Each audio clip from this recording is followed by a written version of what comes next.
¿Qué tal? Bienvenidos al webinar de técnicas de diseño avanzado que estaremos dando con Nico Papagna y acá Hernán Wilkinson. ¿Qué tal, Nico? ¿Cómo andás? ¿Cómo Hernán? Todo bien, todo ¿Preparado? bien. Preparado, medio a las corridas, pero preparado. Este, bueno, antes que nada les queríamos comentar que esta es la primera de una serie de webinars que vamos a estar realizando sobre diseño con objetos, sobre distintas técnicas que creemos interesantes poder aplicar. Y lo que vamos a hacer en el día de hoy es ver una de las técnicas que tiene que ver con cómo sacar código repetido cuando estamos trabajando con objetos. Permítanme sharear la pantalla un segundo, así podemos empezar a ver lo que vamos a tratar. Como les decía, vamos a empezar con el tema de sacar código repetido, lo cual nos va a llevar indefectiblemente a tratar de entender y ver qué son los closures, los lambda, estos tipos de objetos que últimamente están tomando mucho interés. Vamos a hacer un ejercicio para mostrar cómo funcionan y vamos por último a llegar a las conclusiones. Y de la misma manera que hicimos con el webinar de TD avanzado, cuando estemos hablando sobre las conclusiones, vamos a hacer un sorteo para 2 registraciones con un 50% de descuento para el curso de diseño avanzado con objetos. Algunas cuestiones importantes. En Twitter pueden postear todas las preguntas que consideren necesarias utilizando este hashtag. Bueno, Nico va a estar ahí al pie del cañón, ¿no, Nico? Así es, ya estoy al pie del cañón. Qué grande. Respondiendo a las preguntas y avisando cuando hay alguna pregunta que por ahí todos estén interesados en conocer. Y el sorteo lo vamos a hacer, como les comentaba, cuando estemos hablando de las conclusiones. Luego de llenar una pequeña encuesta que le vamos a pedir para saber quiénes son los que están viendo el webinar de manera online. La idea es que el sorteo se va a realizar con las personas que están viendo el webinar online. Bueno, entonces vamos a empezar ya directamente con el problema y para eso voy a ir al código que les mandamos cuando hicimos la publicidad del webinar, en el cual había un método que en este caso en el mail se llamaba divisibles by, en este caso lo especializamos un poquitito más y se llama divisibles by 10 o divisibles por 10, que lo que hace es recibir una lista de enteros, ¿sí? Y apenas se ejecuta, crea un array, una lista de enteros que se llama divisibles, y después se pone a recorrer la lista que recibió como parámetro, y si cada número, digamos, para cada número, ¿no? Si es divisible por 10, lo que hace es agregarlos a esta lista de resultados divisibles. Y por último, devuelve esa lista divisible.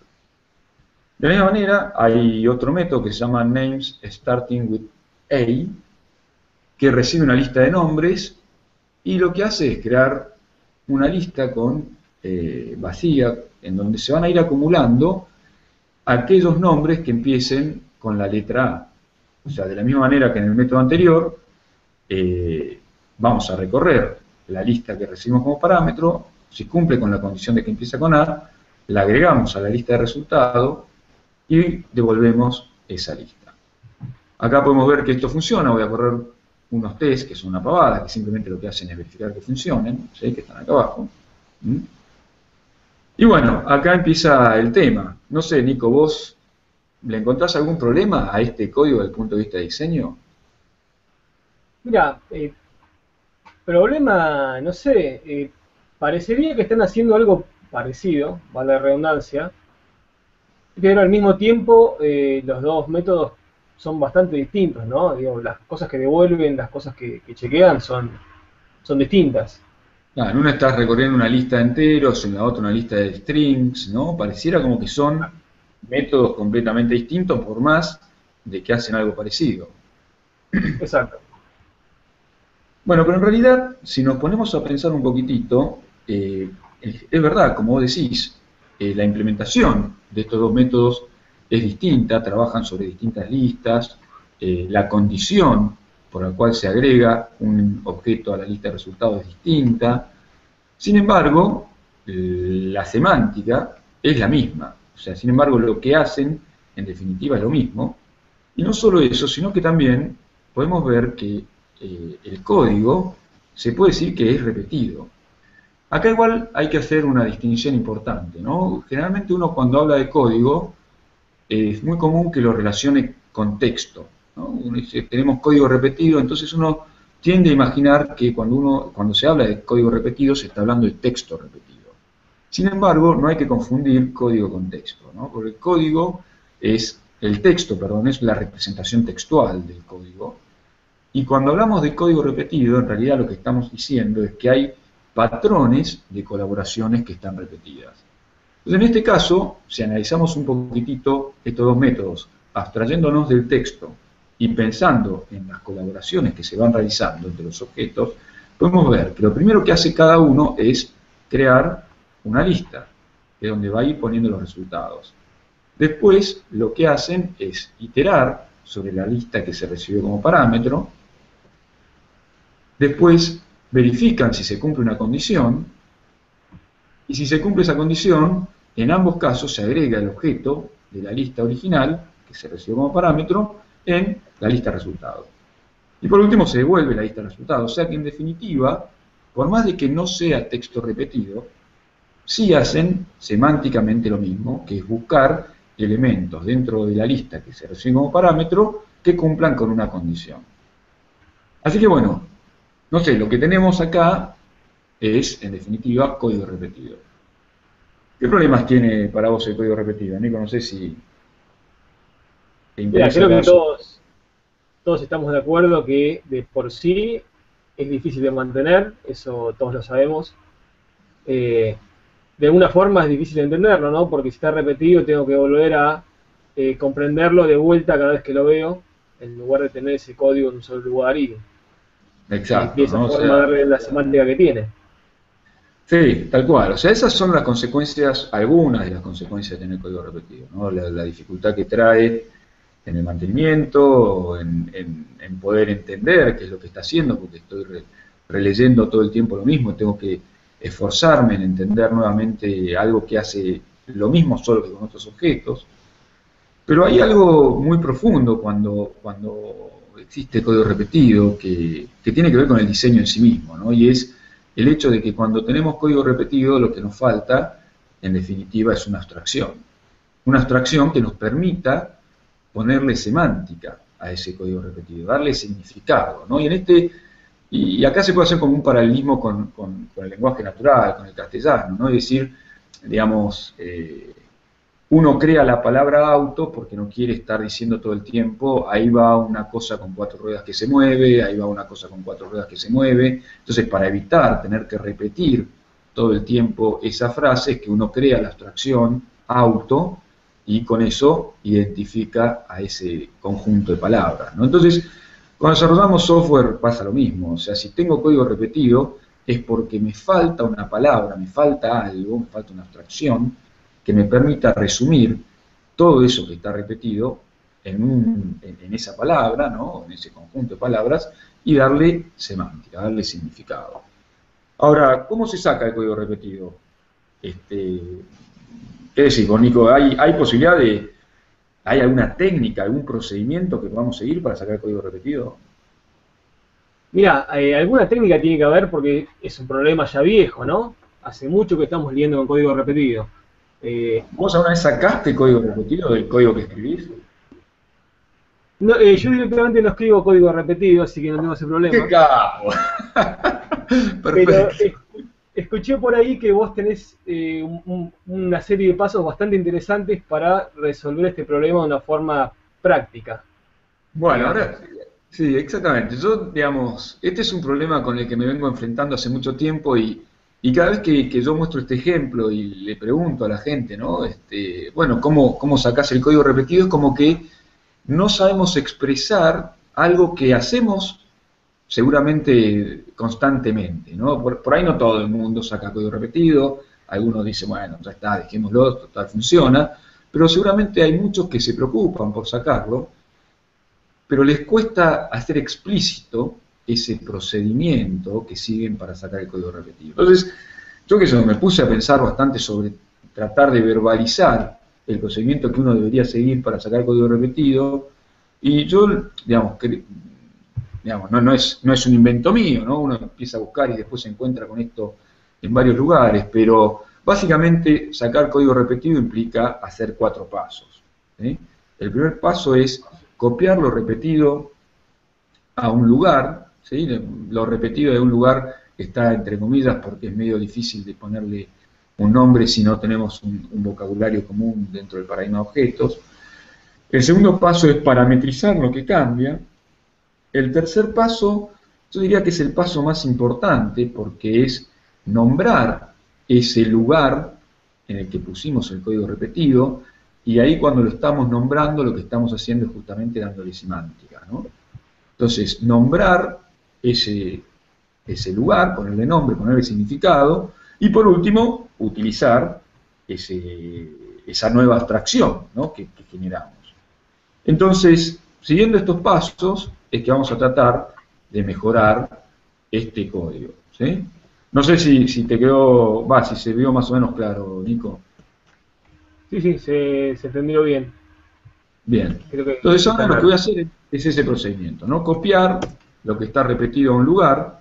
Todavía no le puedo poner nombre, porque no sé cómo llamarlo. El segundo paso es parametrizar lo que cambia entre el código repetido. ¿Y qué es lo que cambia? Bueno, acá en Java, debido a que es estáticamente tipado, tenemos el tipo de la lista que cambia, tenemos la lista que estamos recorriendo y tenemos la condición. Todo esto es lo que cambia, el resto es código repetido. Entonces vamos a empezar a parametrizar estas cosas. Para parametrizar un método con un tipo, tenemos que indicar después, antes del retorno, el tipo de retorno del método, el parámetro del tipo, ¿no? Entonces lo que vamos a decir es que vamos a devolver una lista de t, vamos a recibir una lista de t, y el resultado va a ser también una lista de t, ¿no? Bien, ahí parametrizamos el tipo, nos falta parametrizar la lista, por supuesto ya no la puedo llamar numbers, voy a llamarla Alice, y voy a reemplazar en todos los lugares donde se referenciaba a numbers por Alice. Divisibles ya no es un buen nombre para el objeto donde voy a dejar el resultado, le voy a poner result. Y por último, bueno, dentro del for, acá ya por supuesto no estamos recorriendo algo tipo integer, sino es algo. Lo que me falta es generalizar este objeto, que ya no es un número, es an object, ¿no? O si quieren, at. Y acá tenemos que agregar an object. Bien, lo único que nos falta es parametrizar la condición del if. Entonces necesito un parámetro acá dentro de este método que me permita pasar como, digamos, justamente como parámetro esto que tengo acá dentro de la condición del if. Y acá la pregunta del millón es, ¿qué objeto tenemos en Java para poder hacer eso? ¿Vos sabés, Nico, cómo se puede hacer? Es una buena pregunta, ¿no? Porque ahora que lo estoy viendo, el objeto que utilicemos ahí va a tener que ser evaluado por cada elemento que estás recorriendo, ¿no? Exacto, ¿no? Es como que a mí lo que me gustaría tener acá es un objeto que yo llame condition, ¿sí? Vamos a agregarlo, condition, y que lo pueda ejecutar, vamos a poner execute, y que esta ejecución me devuelva true o false, ¿no? Si yo pudiese parametrizar la condición, entonces podría tener este método escrito de esa manera y ya reemplazar en cada uno de los lugares donde tengo ese código por la utilización de este método, ¿no? Por el envío de este mensaje. Ahora la pregunta es, ¿cuál es el tipo para este objeto que llame condition? Y la realidad es que en Java, por ahora, no hay una manera fácil de poder parametrizar el código. Y es ahí donde justamente entran los closures, ¿sí? O los lambda, que vamos a charlar en un ratito cuáles son las diferencias. Entonces, vamos a dejar un hold, este ejemplo, vamos a pasar a un lenguaje que sí tiene closures. Vamos a hacerlo en Ruby. Y acá vean que tengo exactamente el mismo código. Aquellos rubistas que estén viendo el webinar, por favor, no se hagan un harakiri. Traté de escribir el código lo más parecido a lo que sería en Java, por más de que alguien que escribe o que conoce Ruby no lo haría de esta manera. Pero básicamente lo que vamos a hacer es tratar de seguir el mismo ejemplo que hicimos en Java, ahora en Ruby. Entonces, copio esto a un lugar, ¿no? Todavía no sé cómo llamarlo, y empiezo a parametrizar lo que cambia. Bueno, esto dijimos que no iba a ser numbers, vamos a ponerle a list. Y por otro lado necesitamos parametrizar la condición.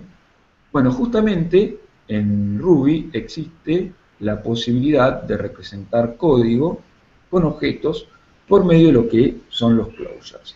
Entonces, vamos a reemplazar este if por, la condición del if por ejecutar esa condición que le vamos a pasar acá como parámetro. Todavía no sabemos bien cómo se escribe esta condición en lo que vendría a ser Ruby. Ahora vamos a ver cómo se escribiría, pero nos falta ponerle nombre a este método, y un nombre que podrías, digamos, ejemplificar lo que estamos haciendo, y lo voy a poner en castellano por ahora, es seleccionar. ¿Sí? Más adelante van a ver por qué lo puse en castellano. Pero lo que estamos haciendo es seleccionar de una lista los elementos que cumplen con una condición. Entonces ahora sí, podemos agarrar y reemplazar todo esto que tengo acá por el mensaje seleccionar, ¿no? El mensaje seleccionar, al cual le pasamos numbers. Ahora sí, vamos a crear ese objeto que representa este código. En este caso vamos a crear algo que se denomina un lambda, que recibe un parámetro y que lo que hace es verificar si ese parámetro, que es un número, cumple con la condición de ser divisible por 10. Agarramos y reemplazamos ese código por el nuevo envío de mensaje. Entonces, repasamos un poquitito, ¿no? Lo que hice fue enviar el mensaje seleccionar, pasándole como parámetros la lista, que en este caso es numbers, y como segundo parámetro la condición por la cual yo quiero seleccionar los elementos de la lista. Si corro los tests, bueno, me olvidé de mostrar al principio que estaban funcionando, pero vemos que siguen funcionando. Y lo mismo ahora puedo hacer en names starting with A, ¿no? O sea, puedo reemplazar lo que tenía hasta ahora por este nuevo mensaje, que es seleccionar, que lo que hace es recibir, en este caso, un nombre y verificar si empieza. ¿Sí? Bien. Vemos si todo sigue funcionando. Vemos que todo sigue funcionando. Entonces, un par de conclusiones que creo que son interesantes. La primera, fíjense cómo se achicó el código de los métodos divisible por 10 y names starting with A, ¿sí? O sea, ahora esos métodos son simplemente enviar el mensaje seleccionar. De hecho, hasta podríamos hacer que desaparezcan estos métodos y en los lugares donde estamos enviando esos mensajes, directamente utilizar el mensaje seleccionar. Y al haber sacado ese código repetido, lo que hicimos fue darle más semántica, ¿no? Hacer que sea más sencillo entender qué se está haciendo. Ahora, si yo veo el método divisibles por 10, veo que lo que se hace es seleccionar dentro de la lista algo que cumpla con esta condición. Antes, para entender que se estaba haciendo eso, tenía que ponerme a leer que había un for, dentro del for un if, y si se cumplía con esa condición se agregaba al array, etcétera, etcétera. Entonces, lo que logramos es tener métodos con mayor declaratividad, más explícitos, ¿no? Más fáciles de entender. Respecto de la sintaxis de Ruby, bueno, para aquellos que no son conocedores de Ruby, lo que hicimos acá fue justamente crear un objeto que va a saber responder el mensaje call, y que cuando le enviamos el mensaje call lo que hace es ejecutar el código relacionado. Por ahí estaría interesante poner un breakpoint y ver cómo funciona.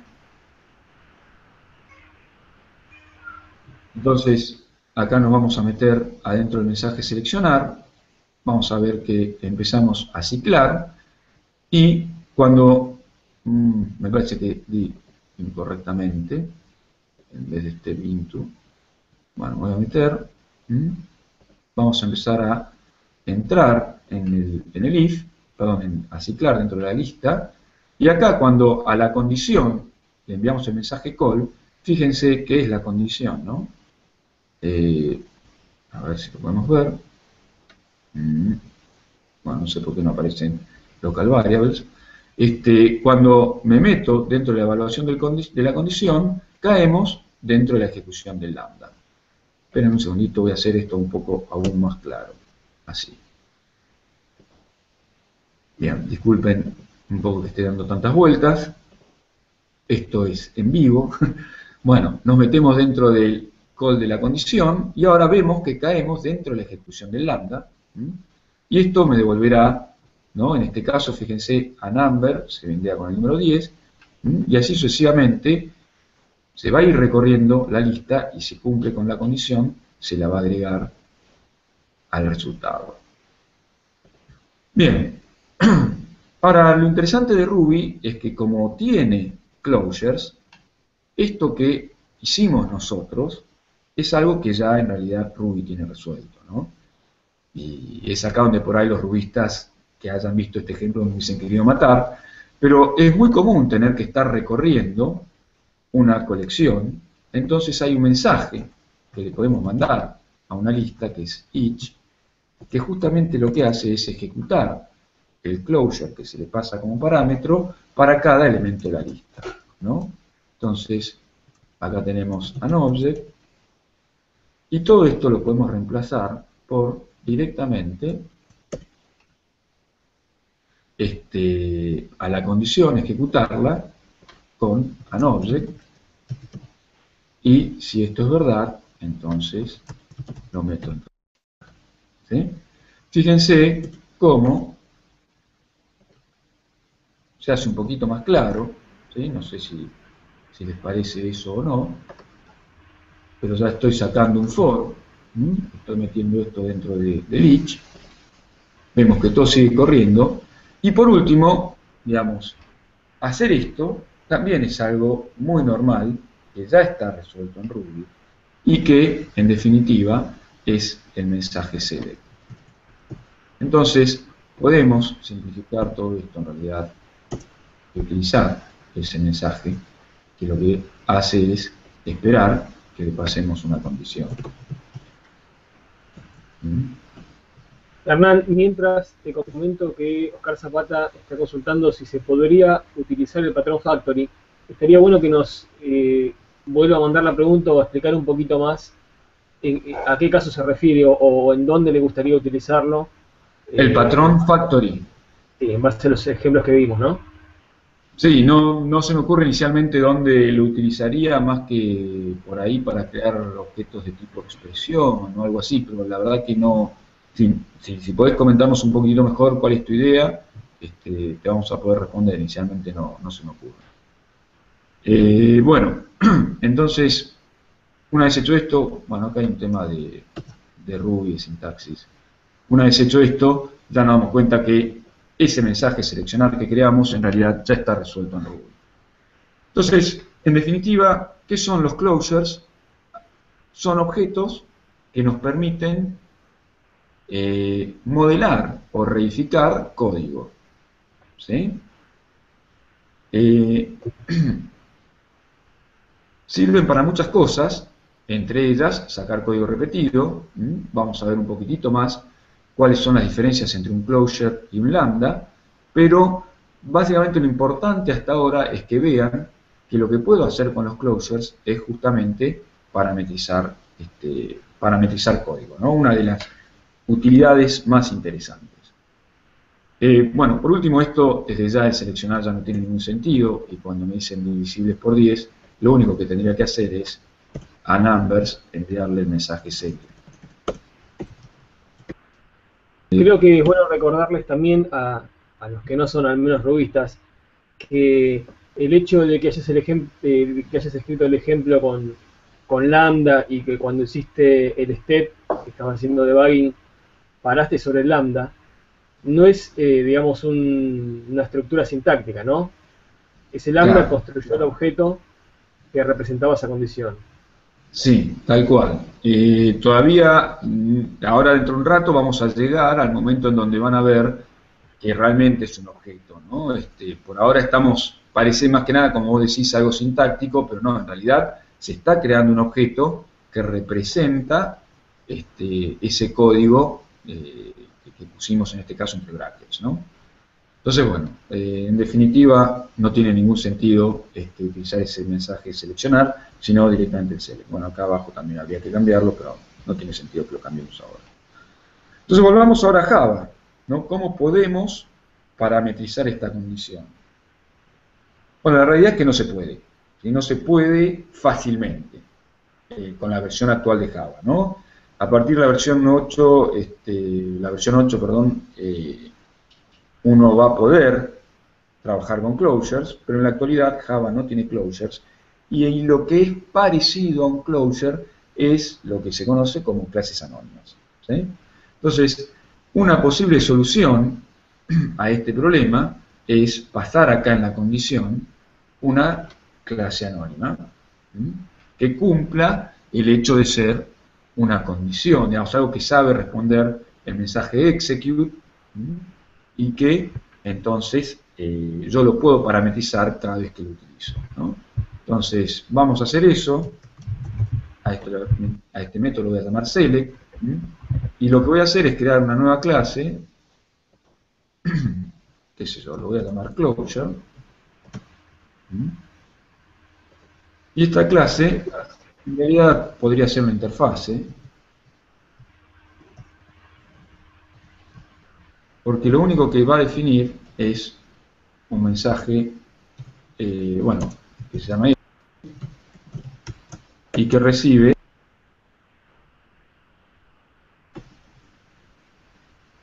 que es el objeto si cumple con la condición, ¿sí? Entonces ahora que tenemos este closure, podemos, acá en el divisible por 10, enviar el mensaje select, ¿no? O sea, this. Pasando como parámetro, perdón, acá me falta poner el tipo, closure de t. Entonces, pasamos la lista y creamos un closure de tipo integer, ¿no?, que es del mismo tipo que los elementos de la lista, y implementamos el mensaje execute como parámetro, y que lo que va a hacer es retornar a number módulo 10 igual 0, ¿no? Entonces, una vez hecho esto, perdón, esto no es a list, es numbers, podemos entonces retornar el resultado y ejecuto los tests a ver si pasan y vemos qué pasa, ¿no? Entonces, lo que estamos haciendo, vamos a poner un breakpoint si quieren, vamos a poner un breakpoint acá y en el execute, es simplemente bueno, estamos acá, enviar el mensaje select, bueno, las cosas de Java,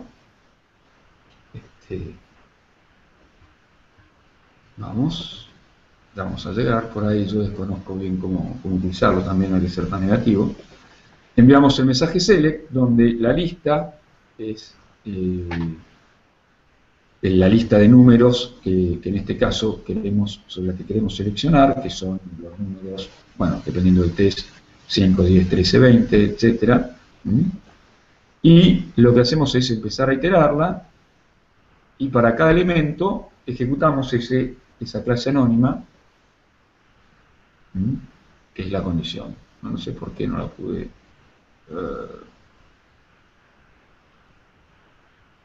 vamos.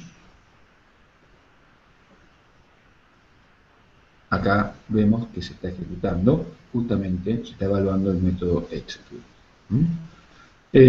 Bueno, otra posibilidad es directamente crear una abstracción que sea select, ¿sí? O sea, tener una clase, y acá voy a ir directamente al código, ya lo tengo escrito.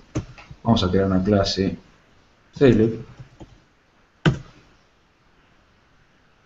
Bueno, vamos a crearla.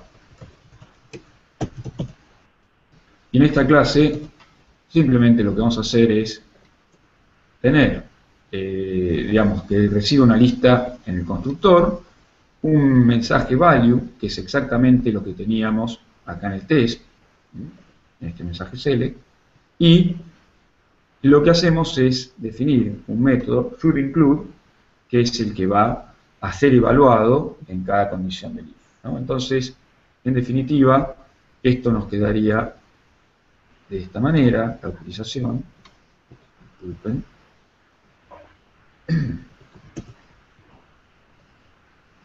donde se estaba utilizando el select. Ahora lo que hacemos es instanciar esa clase select y redefinir el shouldInclude. Por supuesto es otra manera, ¿sí? A veces conviene utilizar una clase anónima para representar los closures, a veces algo de este estilo. Lo que, digamos, que conviene en cada caso va a depender justamente de cada caso.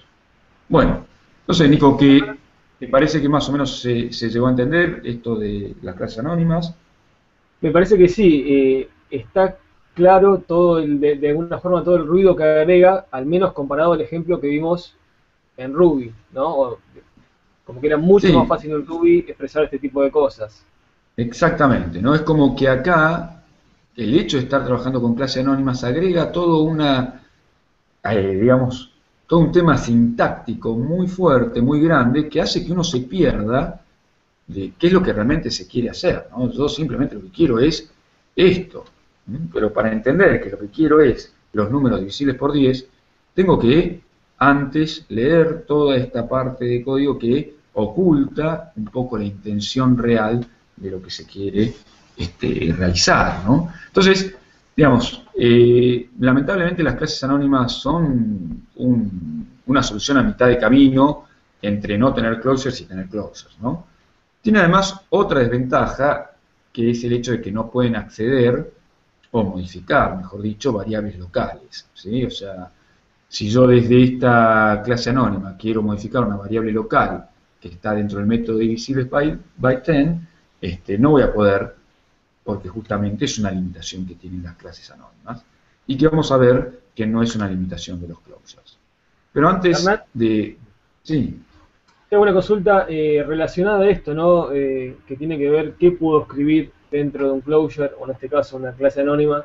Y hay dos preguntas interesantes, una es de Andrés Miori, que consulta justamente eso, ¿no? Si dentro del lambda, asumo que se refiere al ejemplo de Ruby, puede básicamente escribir todo el código que quiere y devolver cualquier tipo. Y una consulta relacionada a eso muy interesante de César Cortés dice si podemos decir que la facilidad de usar closures está altamente ligada a los lenguajes dinámicamente tipados. bueno, está muy buenas las dos preguntas. O sea, para la primera pregunta, sí, en un lambda puedes escribir cualquier tipo de código. Dependiendo del lenguaje hay limitaciones. Ahora vamos a ver los distintos lenguajes, cómo implementan lambdas y closures. Y vean que yo estoy utilizando la palabra lambda y closure de manera indistinta, pero no es, digamos, indistinto, cada uno tiene un significado particular. Y en el caso de la segunda pregunta, si los closures son algo específico de los lenguajes dinámicamente tipados, la respuesta es no, ¿sí? Los lenguajes estáticamente tipados también pueden trabajar con closures. De hecho, C# tiene closures. Haskell, que es un lenguaje funcional estáticamente tipado, fuertemente tipado, también tiene closures. Y no es algo característico o únicamente de los lenguajes dinámicos. dinámicos. Lo que sí es verdad es que los closures y los lambda aparecieron por primera vez en lenguajes dinámicos, dinámicamente tipados. Los lambda aparecen o nacen con el lenguaje Lisp. ¿Sí? Lisp, justamente lo que se llamaban funciones anónimas, eran lambda, ¿sí? O, bueno, también se los llamaba en realidad lambda, ¿sí? Expresiones lambda.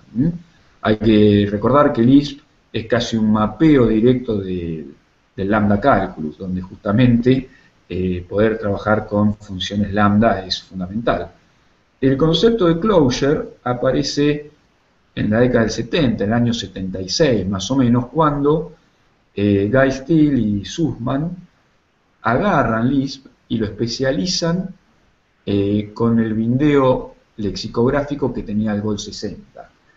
Y lo que se crea ahí es el concepto de closure, y es justamente la diferencia entre un closure y un lambda, tiene que ver con cómo se bindean las variables, ¿sí?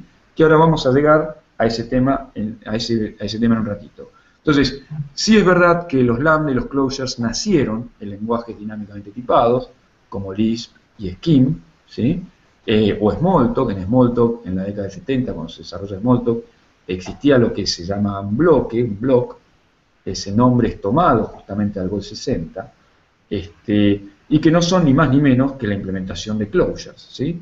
Inicialmente los bloques en Smalltalk no eran closures, eran simples lambdas, y después, cuando se crea el concepto de closures en Scheme, la gente de Xerox PARC, que estaba desarrollando Smalltalk 80, toma esa idea y la implementa también en Smalltalk. Así que, sí, el concepto de closure nace en lenguajes dinámicos, es mucho más fácil de utilizar en lenguajes dinámicos, pero también se puede utilizar en lenguajes estáticamente tipados.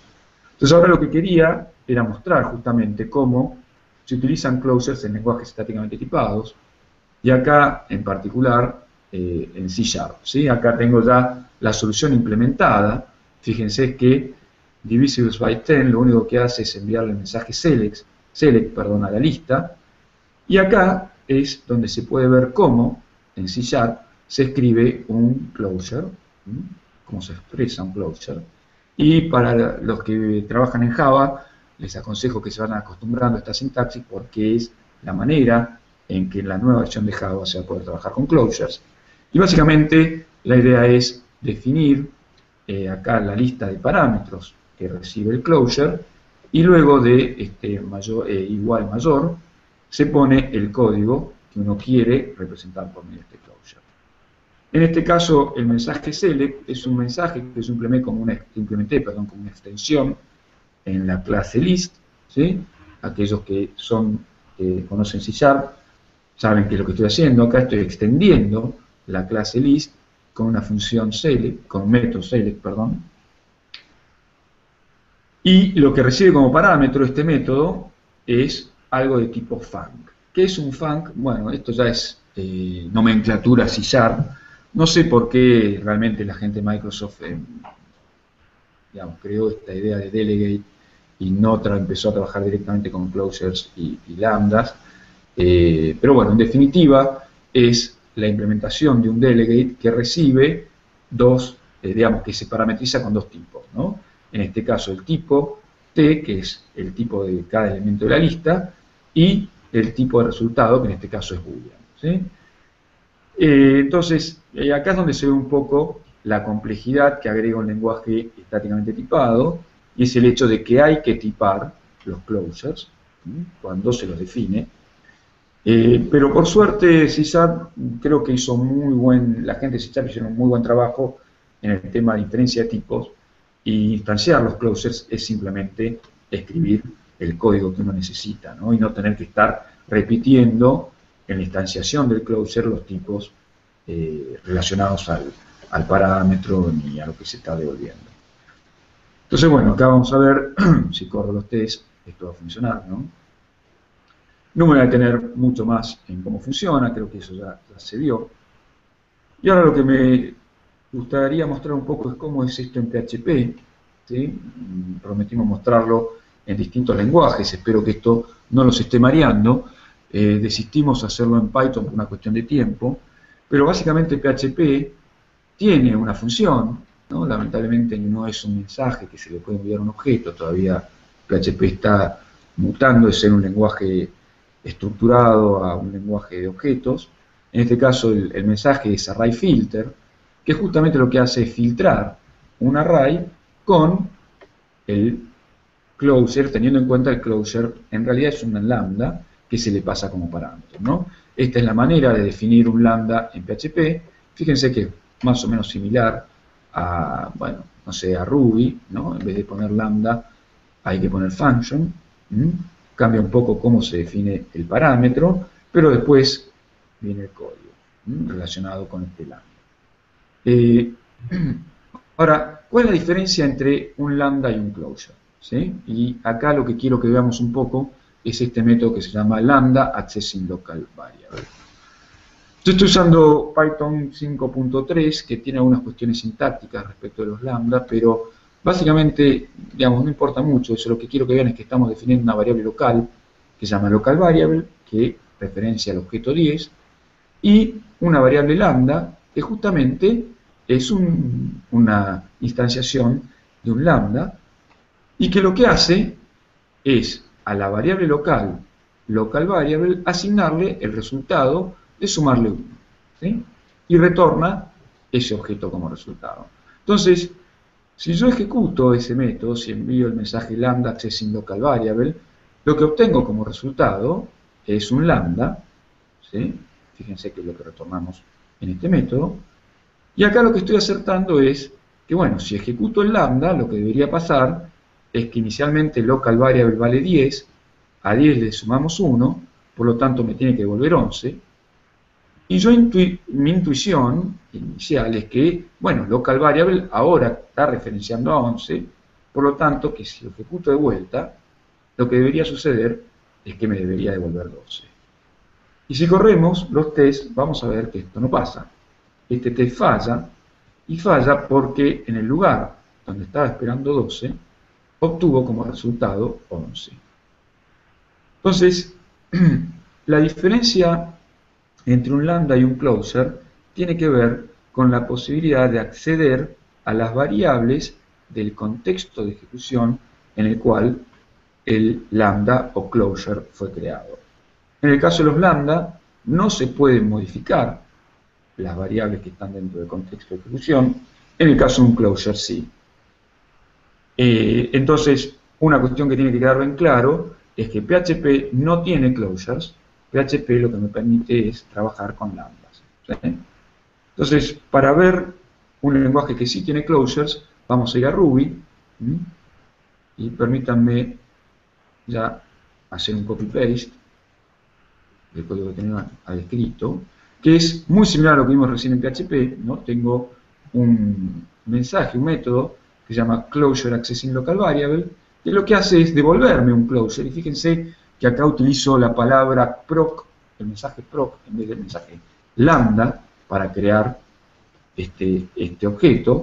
Y ahí es justamente donde reside la diferencia entre, en Ruby, digamos, entre lo que es un lambda y un closure. Si yo quiero crear un closure, tengo que hacerlo por medio del mensaje proc. Y fíjense lo que pasa si lo corro. Perdón, voy a correr esto, ¿no? Esto lo que hace es, obtiene el lambda, perdón, el closure, y lo ejecuta 2 veces. E imprime el resultado. En el primer caso obtenemos 11, como era lo que esperábamos inicialmente, pero la segunda vez ejecutamos el closure, lo que obtenemos como resultado es 12. O sea, en este caso, sí está sucediendo que la variable local es modificada cada vez que se ejecuta el closure. Entonces esa es una de las grandes diferencias entre un closure y un lambda, ¿no? Ruby, entonces a diferencia de PHP, me permite trabajar con closures que modifican digamos, las variables del contexto de ejecución en el cual el closure es creado. ¿Cómo venimos, Nico? ¿Se entiende por ahora? ¿Qué te parece? Se entiende y me parece que es muy interesante esta diferencia, ¿no? Tal vez es un ejemplo chico, pero sería interesante plantearse qué cosas puedo hacer y qué cosas no puedo hacer en estos lenguajes. Sí, en realidad el hecho de que tengamos lambdas no nos inhibe de poder acceder a variables locales. Sí, por ejemplo, acá en PHP, y perdonen que divague un poco, si en vez de utilizar una variable que referencia directamente al 10, lo que hacemos es utilizar un array, ¿no? O sea, que local variable es array de 10, entonces después podemos hacer esta chanchada, ¿no? Y con esto vamos a obtener exactamente el mismo resultado que teníamos recién con los closures. A ver, algo hice mal porque no están dando el test. ¿Qué es lo que está pasando acá? Bueno, algún error debo haber cometido, pero básicamente, sí, me parece que tiene que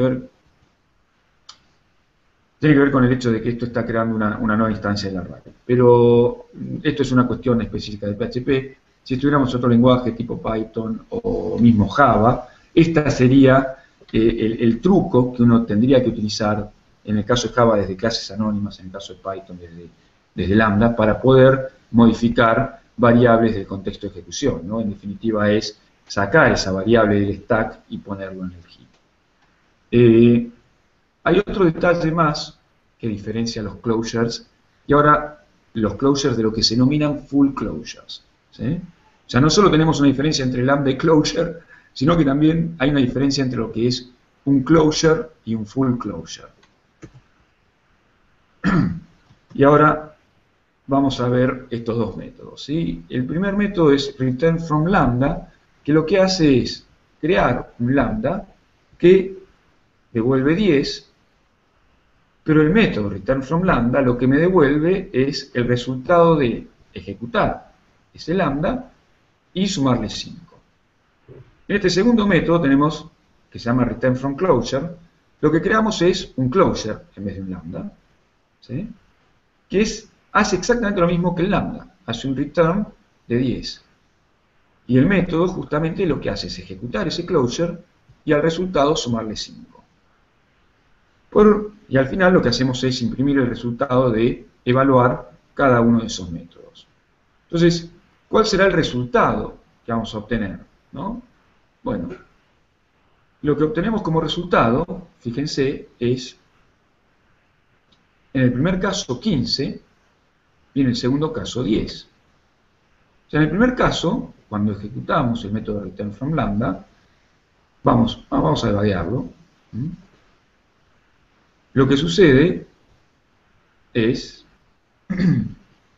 se crea el lambda, se lo evalúa, esto retorna 10 y a eso se le suma 5 y por eso, ¿dónde está la consola? Parece que está acá. Bueno, no imprimió todavía el número 15. Sin embargo, cuando ejecutamos el closure, evaluamos el método return from closure, se crea el closure, se lo evalúa y directamente, cuando se lo evalúa, retorna del método, ¿sí? Entonces esta es la diferencia entre lo que vendría a ser un closure y un full closure.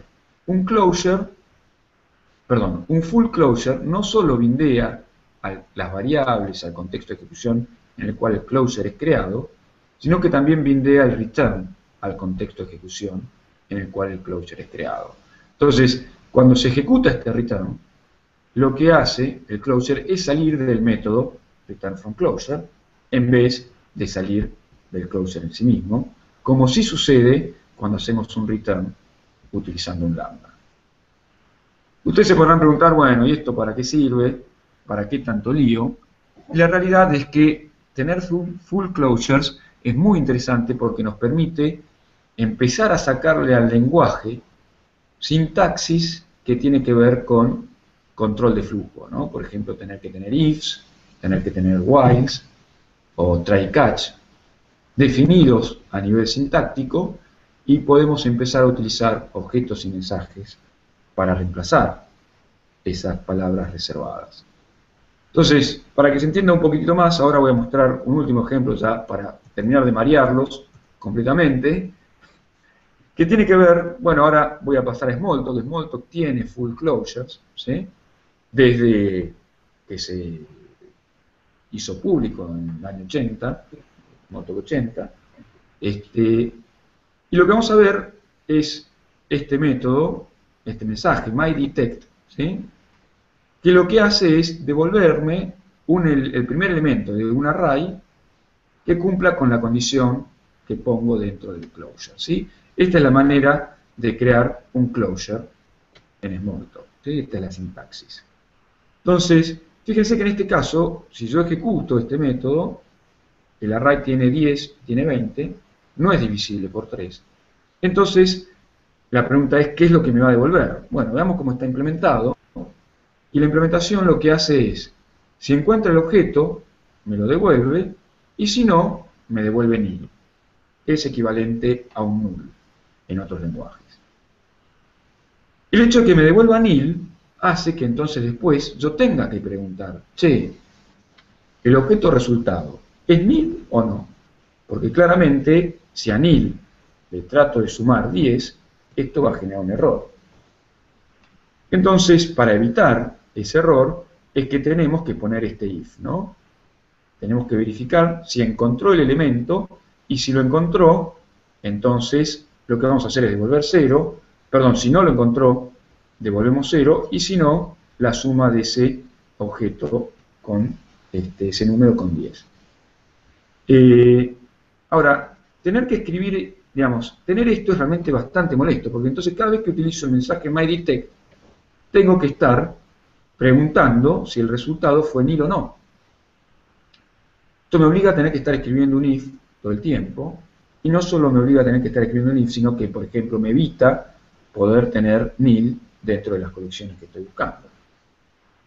El problema de tener que escribir este if todo el tiempo hace que en realidad sea una solución propensa a error, porque en el momento que en el momento que me olvido de escribir el if, este código pasa a ser un código problemático, ¿no? O sea, si yo me olvido de poner el if, entonces, si no encuentro el objeto, lo que va a suceder es un error, como en este caso, si lo ejecuto, se levanta una excepción de tipo does not understand.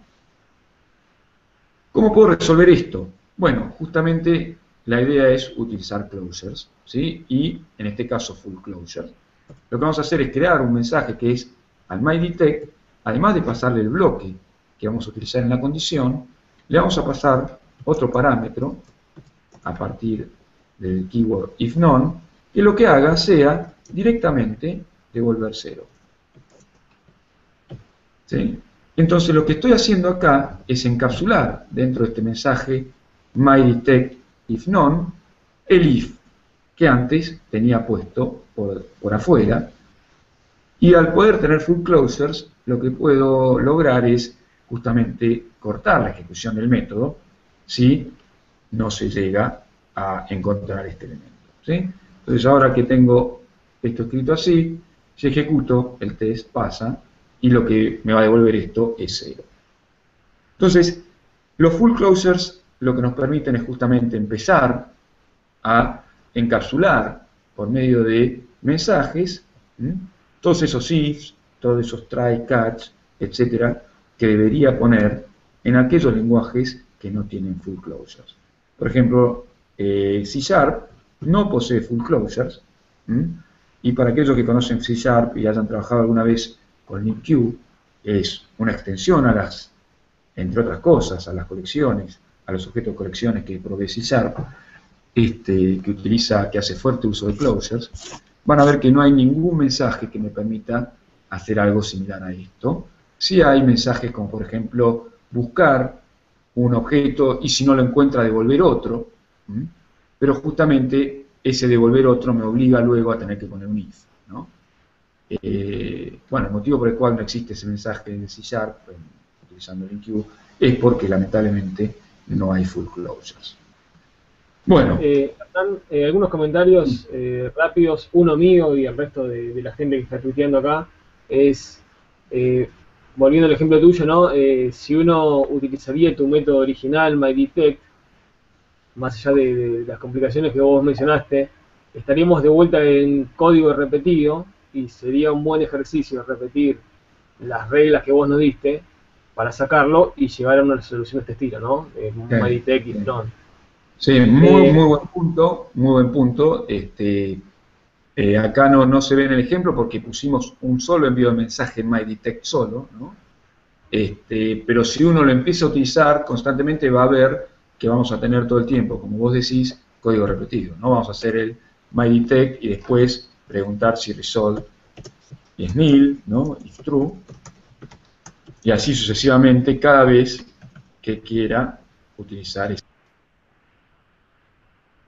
Todo el tiempo vamos a estar haciendo esto y por lo tanto, como vos muy bien acabas de decir, esto es código repetido, entonces podemos sacar este código repetido aplicando ese algoritmo, esa técnica que vimos hace un ratito. Sí, muy buen punto. Te escucho, quería decir más cosas, Nico. no, un comentario rápido, agradecimiento a Andrés que comentó que estaba mal declarado el array en el tema del PHP, y hay un comentario interesante que te lo hago por ahí que dejar para el final, es Nahuel comenta que otro lenguaje que hace un uso extenso de closures es JavaScript, y comenta que es una construcción básica del lenguaje para implementar aislamiento de scopes. Sí, sí, es verdad.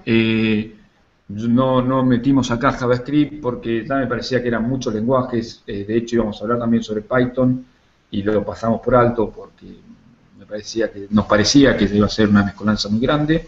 Pero sí, tal cual. Justamente definir funciones o métodos en JavaScript está basado en trabajar con closures y no es casual, ¿no? Porque JavaScript es una implementación utilizando una sintaxis pseudo C o pseudo C++ de una especie de Lisp, ¿no? Es una mezcolanza en realidad entre Scheme y utilizando sintaxis estilo C, ¿no?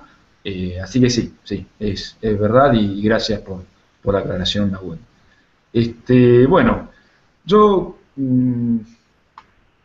creo que ya más o menos podemos ir cerrando el tema. Hay muchísimo, muchísimo por seguir viendo con esto de los closures, pero bueno, ya estamos llegando casi a la hora y me gustaría pasar directamente a las conclusiones. Antes de pasar a las conclusiones, necesitamos habilitar la encuesta para aquellos que quieran empezar a completar la encuesta. Pueden hacerlo a partir de ahora. El link de la encuesta está en el mail que le mandamos sobre cómo acceder al webinar. Y, digamos, la intención de la encuesta es simplemente tener un poco de feedback y para aquellos que estén interesados en participar en el sorteo que vamos a hacer de las inscripciones con el 50% de descuento al curso de objetos, de diseño con objetos, bueno, tienen la posibilidad de ganárselo llenando la encuesta.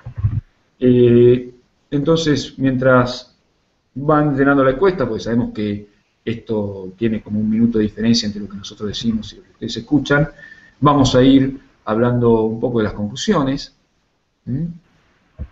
La primera conclusión que creo que es importante es recordar que el código repetido implica que falta una abstracción, ¿sí? O sea, que hay algo que nos olvidamos de abstraer, de generalizar, y en términos de objetos, o sea, utilizando el paradigma de objetos, código repetido simplemente significa que falta un objeto, ¿no? Dice llanamente, ese objeto puede ser un método, puede ser una clase, puede ser un closure, pero en definitiva lo que significa es que nos falta un objeto, que hay algo que todavía no llegamos a reificar, a entender, ¿no? A generalizar dentro de la solución que estamos armando. Y justamente el mayor problema del código repetido es esa, ¿no? Las consecuencias ya lo sabemos, pero la esencia del problema del código repetido es que aún en nuestra cabeza no tenemos una muy buena solución. Recordar que el código no es el texto, ¿sí? El texto que nosotros escribimos es una representación de lo que llamamos código, y por lo tanto código repetido no es texto repetido, ¿sí? Código repetido es patrones de colaboraciones repetidas, ¿no? Por supuesto que es mucho más difícil determinar patrones de colaboraciones repetidas que texto repetido. Si el código repetido fuese simplemente texto, entonces podríamos escribir una herramienta que agarre y saque todo el código repetido, ¿no? Porque es simplemente comparar strings, comparar texto, ¿sí? Bueno, lamentablemente el código, no sé si lamentablemente o mejor, para nosotros, para tener aún trabajo, y no ser reemplazado por computadoras, el código repetido implica encontrar patrones de colaboraciones repetidas, ¿no? Eso que pasa por detrás del texto que nosotros escribimos. Recordar cómo es la técnica para sacar código repetido. Son estos 4 pasos muy pavos, muy sencillos y que son muy fáciles de aplicar. Les aconsejo tratar de empezar a aplicarlos para tratar de empezar a internalizar esta manera de sacar el código repetido, que es copiar eso que está repetido en un lugar, sea un método, sea una clase, sea el lugar que nos parezca más conveniente, parametrizar lo que cambia, recordar utilizar closures cuando tenemos que parametrizar código. El punto 3 es, yo creo de vuelta, lo más importante, nombrar eso que generalizamos y por supuesto empezar a utilizarlo, ¿no? Bueno, los closures son en definitiva objetos que nos permiten representar código y son objetos, digamos, hechos y derechos, como se dice en inglés, first class object, ¿no? O sea, tienen la misma característica que cualquier objeto que tenemos dentro de nuestros lenguajes de objetos.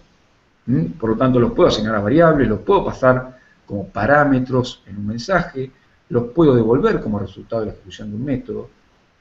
Y fíjense que, para aquellos que conocen programación funcional, cuando alguna vez lo que escucharon en programación funcional, eso de trabajar con funciones de alto orden, no es ni más ni menos que tener, que poder pasar closures como parámetros, ¿no? Tener métodos que reciben closures como parámetros. Entonces, aquellos que trabajan en Ruby o en C# y utilizan qué sé yo, el filter de C# o el select de Ruby, o los que trabajamos con Smalltalk desde hace mucho tiempo, por ahí no lo sabíamos, pero estábamos, cuando pasábamos closures como parámetros, trabajando con funciones de alto orden. Digamos, y hago este comentario para que se entienda que tampoco a veces hay tantas diferencias entre los distintos paradigmas, ¿no? ¿Cuál es la diferencia entre los closures y los lambda? Bueno, el binding de las variables. Los lambda no bindean a las variables del contexto de ejecución en el cual el lambda es creado. Lo mismo sucede con las clases anónimas, mientras que los closures sí. Y la diferencia entre full closure y closure es que los full closures bindean el return al contexto de ejecución en el cual el closure es creado, mientras que un closure común no lo hace. Recordar las ventajas de los full closure es esto de poder encapsular en mensajes, los ifs dentro de mensajes, como en el caso de Smalltalk, los mensajes de TextList None, que también existen en Ruby, ¿no? Ruby toma mucho de lo que se hace en Smalltalk. O, por ejemplo, el mensaje add if absent o add if absent put. Poder encapsular exception handlings, ¿sí? Como por ejemplo el mensaje de sugar. O, en definitiva, poder reemplazar la sintaxis de control de flujo por medio de objetos y mensajes. Y acá me gustaría hablar un poco de bibliografía que trata sobre este tema, que tiene que ver justamente con la creación del lenguaje Scheme, que estas personas que lo hicieron, Kyle Steele y Sussman, escribieron un conjunto de papers que se conocen con el nombre de Lambda de Ultimate algo, ¿sí? Como por ejemplo Lambda de Ultimate Declarative, Lambda de Ultimate Imperative, Lambda de Ultimate GoTo, que están disponibles en esta dirección y que justamente nos permiten, lo que hacen ellos es demostrar por este conjunto de papers que lenguajes de programación con full closures pueden prescindir completamente de sintaxis de control de flujo como es el if, como es el while, como es el try catch, y utilizar, bueno, en el caso del paradigma de objetos y mensajes, que esto es algo que, por ejemplo, hace Smalltalk, ¿no? A nivel tipificación de los distintos lenguajes que estuvimos viendo, en Java, lamentablemente por ahora, tenemos que conformarnos con las clases anónimas, una solución bastante limitada, ¿sí? En Python no existen los closures, por lo menos que yo recuerde, se utilizan lambdas, en PHP tenemos lambdas, C# tenemos closures, y en Ruby y en Smalltalk tenemos full closures, ¿sí? Y por último, 2 metaconclusiones.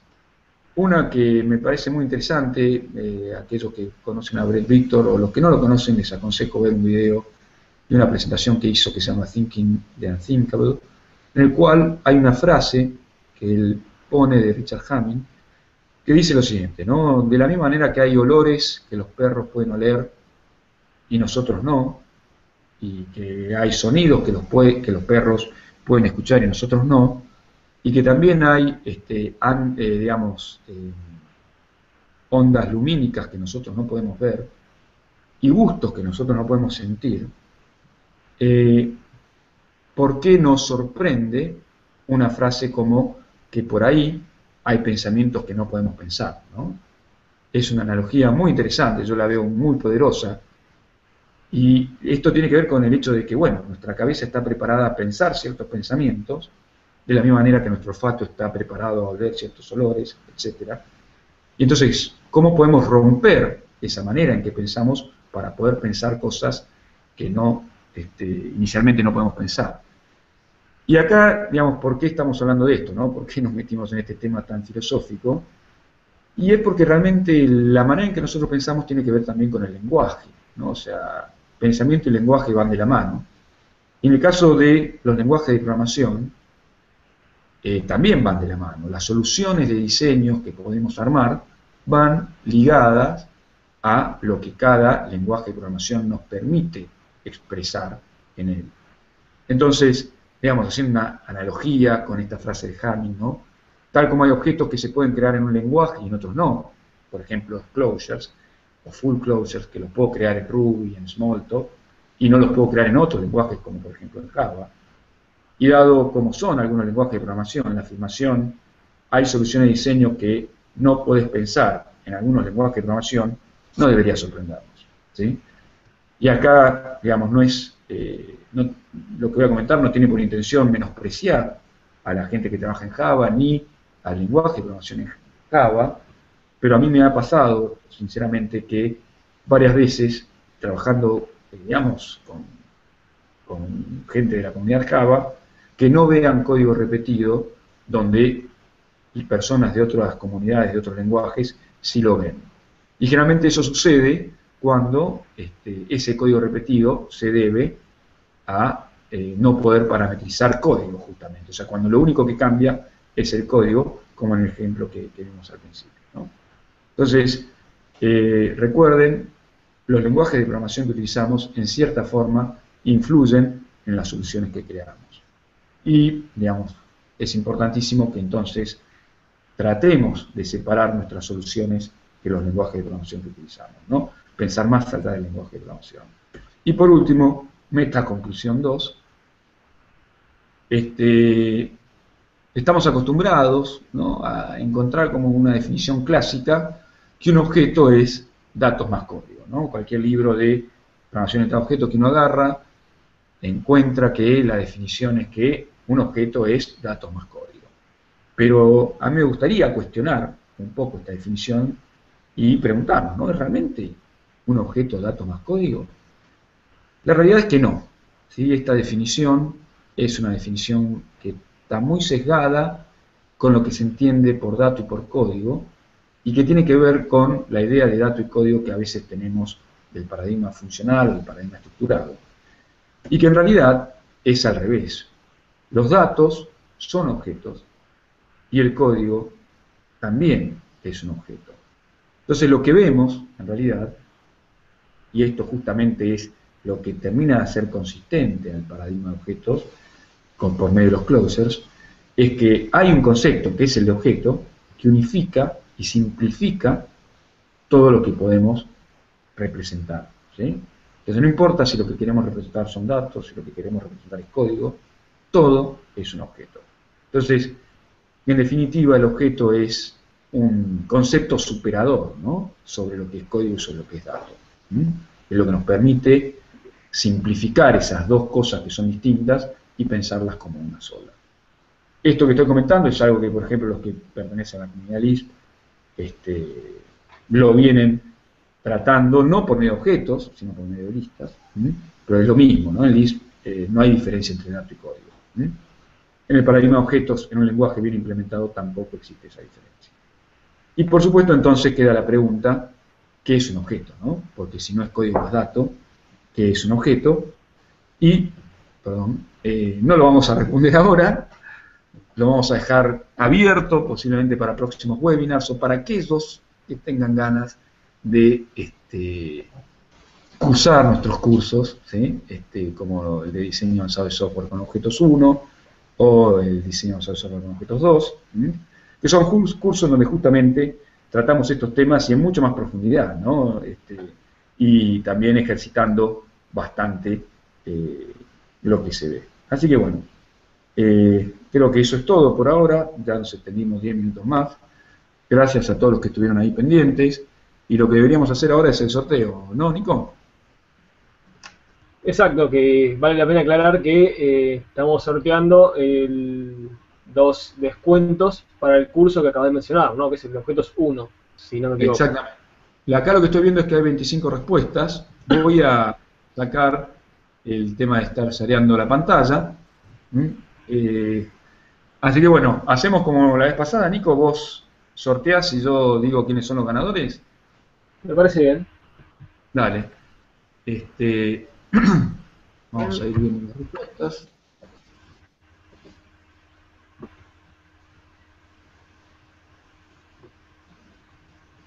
25 25. respuestas. No, perdóname, a ver. Sí, 25. No, 26 ahora. Hay 26. 26. Tenemos el viejo querido random. Compartí tu pantalla, así se puede ver que estás utilizando. Perdón, pensé que me habías dado. Me habías hecho presenter de la pantalla. No, no. No sé cómo hacerlo. Si no lo hubiese hecho. Todavía me falta un Bueno, poco de experiencia. confirmame si estás viendo la página. Sí. Perfecto, 26 dijimos, ¿no? Ujú. Bueno, entonces primer afortunado de la noche, Uf, el número 1. el número 1 es Nahuel, que digamos no tengo el apellido, pero el email empieza con Nahuel Cuesta Luengo. Nahuel Cuesta Luengo, vamos a comunicar con vos para ver si te interesa hacer uso de esta entrada, del 50% de descuento para el curso de diseño con objetos. Y el segundo, El segundo, vamos de vuelta, es el número 13. el número 13. Exactamente. El número 13 es Pablo Digoncelli. También el email empieza con P. Digoncelli. Bueno, Pablo, vamos a también comunicarnos con vos a ver si te interesa hacer uso de esto. En el caso que no les interese, vamos a hacer nuevamente el sorteo y nos vamos a ir comunicando con aquellos que vayan saliendo sorteados. Bueno, Nico, no sé, ¿qué te parece? ¿Vamos cerrando? Vamos cerrando. La verdad que agradecemos a todos los que participaron vía Twitter. Hay algunos agradecimientos. Así que, nada, se agradecen las preguntas, los comentarios y todo el feedback que nos puedan dar, ¿no? Sí, sí, desde ya. Muchas gracias a todos los que participaron. Cualquier comentario que nos puedan hacer siempre nos va a ayudar para mejorar y también para seguir con este tipo de eventos, ¿no? Que, bueno, en definitiva, si vemos que la gente le interesa y participa, vamos a seguir haciéndolo. Así que, bueno, muchas gracias a todos los que estuvieron ahí y gracias a vos, Nico, también por bancártela y escucharme una hora. Gracias a ti por invitarme. Bueno, hasta luego, un gusto. Nos Hasta vemos. luego.